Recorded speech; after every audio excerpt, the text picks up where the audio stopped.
Expressway, for example, in America, expressways were there in the 60s and 70s. Can people imagine that? The model that we have today in Nairobi, that was in America in the 70s and 80s. When you say the model, what do you mean? You mean the way it exists. Okay. The structure, the appearance of it, the imagination of it, the civil engineering of that expressway, the way to Naiona, the way we use it. That was in America in the 70s and 80s. Wow. You understand? And this is why we are saying that if we even tie it to SGR, SGR is very backdated, that we are not supposed to be having it.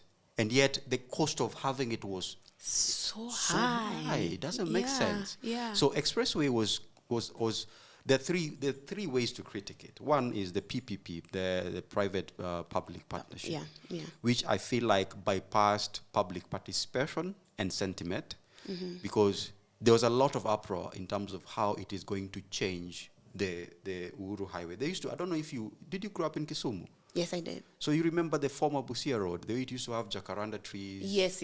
And when they brought the bigger flangover, the way we call it, the flangover, the flangover, it just desecrated that place. That beauty is gone, and I'm so nostalgic because when my grandfather and I used to travel from Kampala to home, or either way, I used to remove my head and look at it. It used to be so beautiful, so pretty. And so we have very little regard, like for example, what you were saying, very little regard for the person, the person that will be using this road, this infrastructure. So there was a lot of bulldozing through people's sentiment.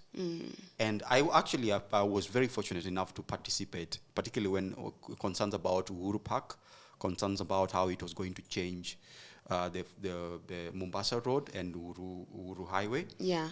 All the way to Westlands, all the way to Kangemi. And these were valid concerns. Most of them were footnoted. To footnote such an important matter, it means that you have very little disregard for the citizens.